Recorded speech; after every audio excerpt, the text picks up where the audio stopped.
भगवान श्री सीताराम जी सरकार की मंगलमयी मूर्ति विग्रह को अपने मन मंदिर में स्थापित करके प्रभु श्री सीताराम के चरणारविंदों को साष्टांग दंडवत प्रणाम करते हैं। ज्ञानी नामाग्रगण्यम श्री वीर बजरंग बली के चरणों को प्रणाम करते हैं। दादा गुरु जी के चरणों को प्रणाम, बागेश्वर हनुमान जी के चरणों को प्रणाम, वेदव्यास जी महाराज, सुखदेव जी महाराज के चरणों को प्रणाम। प्रार्थना दास पर अनुग्रह करके किसी न किसी रूप में यहाँ विराजमान हो गए। एवं हमारा भारत बड़ा महान है। इस महान भारत में भारत की राजधानी दिल्ली और दिल्ली के अंतर्गत शाहदरा क्षेत्र के अंतर्गत आने वाला यह सीबीडी ग्राउंड, जहां पर 3 दिवस से आस्था का महाकुंभ लगा हुआ है, इस पावन भूमि को भी प्रणाम करते। हमारे सामने सभी भजनानंदी महात्मा, कोई माला लिए, कोई भाला लिए, कोई झोला लिए हैं, कोई ठाकुर जी लिए, कोई ध्वज लिए, मधुर मुस्कान है चेहरों पर। आहा है, इन संतों को कोई टेंशन नहीं है, टेंशन को इनसे टेंशन है। ऐसे सभी संतों के चरणों में नाक रगड़ कर दंडवत प्रणाम हमारा स्वीकार हो। मंचासीन सभी महापुरुष, आचार्य चरण, महामंडलेश्वर महाराज जी एवं सभी संत गणों के चरणों में नाक रगड़ कर दंडवत प्रणाम स्वीकार हो गए। इंटरनेशनल सिद्धाश्रम शक्ति सेंटर के पीठाधीश्वर श्री राजराजेश्वर महाराज जी भी विराजमान हैं। एवं तीनों पंडालों में आज फिर से जमावड़ा लगा पागलों का।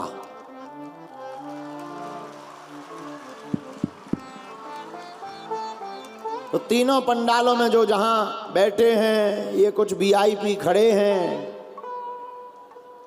हम समझते हैं तुम्हें अंदर आने नहीं मिला। जो कुछ आगे बैठे हैं, ये पुलिस वालों से अंदर आने के लिए लड़े हैं, फिर भी आ गए। तो जो जहां विराजमान हैं तीनों पंडालों में, हम कली कुलशेखर पावन अवतार गोस्वामी श्री तुलसीदास जी की एक चौपाई से आप सबको भी प्रणाम करते हैं। सिया राम मैं सब जग जानी, भैया करहूं प्रणाम जोगी जुग पानी, करहूं प्रणाम जोगी जुग पानी। सीताराम सीताराम सीताराम गाइए। सीताराम सीताराम सीताराम। कैसे हो? आनंद में हो? ठीक हो? जय जय जय जय। ठीक हो? चलो, आखिरकार 3 दिन गुजर ही गए ले दे करके। कल तो लग रहा था कि अब क्या होगा, पर फिर मन में आ रहा था वही होगा जो परमात्मा ने चाहा होगा।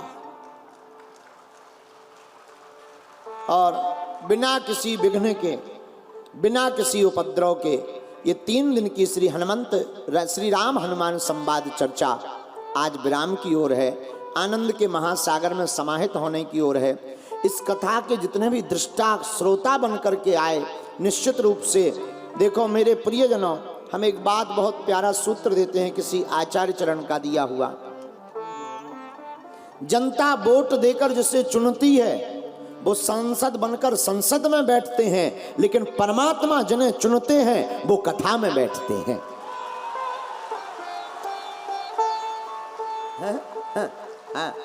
राम जी अच्छा देखो, दिल्ली में कितने लोग नहीं है? क्या सब आए?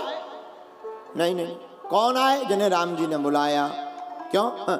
सब। हमारे गांव में एक कहावत है कि सभी कुतियां अगर प्रयाग जाने लगी तो यहां दोना कौन खाएगा? समझ जाओ, कहावत तो कहावत होती है।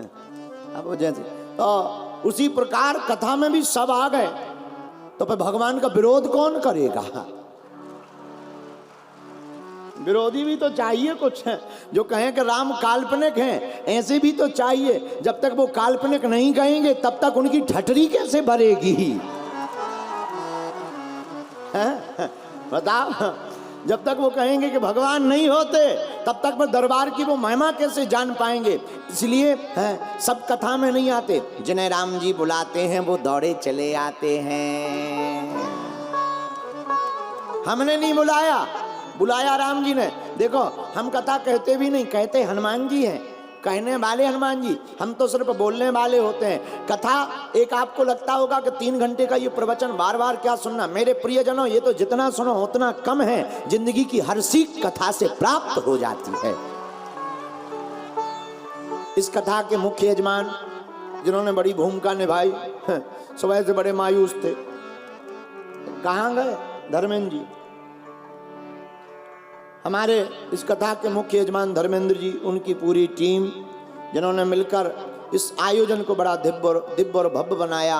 और सभी दिल्ली के पागल, आप सबको याद है कौन सी चौपाई पर कथा हो रही है? याद है ना? एक हनुमान चालीसा की चौपाई और एक रामायण की चौपाई। आओ गा करके बताते हैं। कौन सी चौपाई? गाइए। रघुपति कीन्ही बहुत बड़ाई,